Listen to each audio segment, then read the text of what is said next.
It says in 2 Chronicles 24, Joash was 7 years old when he became king of Judah. 7 years old. How many of you guys know a 7-year-old? Cousin, family, you know someone who's 7 years old. Imagine them being a leader of a nation, right? That's kind of crazy.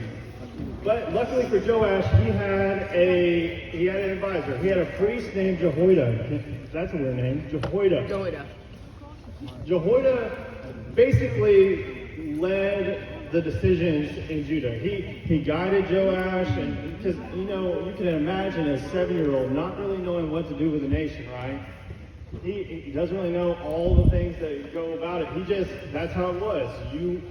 If your father died and he was king, you became king next. And that's how it was. And so Jehoiada he was guiding him and leading him. It says here, Joash was 7 years old when he began to reign. He reigned for 40 years in Jerusalem.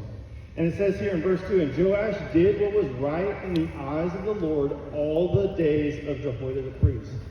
And so all the days of Jehoiada the priest, Joash was doing what was right. He was honoring the Lord. He was, it says later on in the verses that he was working on the house of the Lord. He was building it towards God. And the things that he was doing was based on the good influences in his life. I would say Jehoiada was a good influence. He was teaching him, showing him what to do.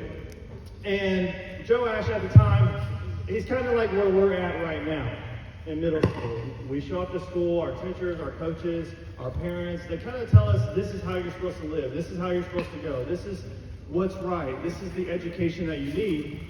And most of us here, we just say, you know what, I'm going to follow that. I'm going to do that. I'm going to do what they say. That's how Joash lived. Jehoiada was telling him, hey, you need to do this, you need to do that, and he followed it. But the thing about Joash is that he never actually took what he learned and applied it in his life. He never actually did the things that he didn't bring it into his heart. He just did it. He said, you know what, Jehoiada said to do it, I'm going to do it. Jehoiada said to do it, I'm going to go that direction. And so that's how he lived his life. Well, Jehoiada was a lot older when Joash came to reign, and so there came a time where Jehoiada passed away. And it said here, verse 2, verse 2, it says, and Joash did what was right in the eyes of the Lord all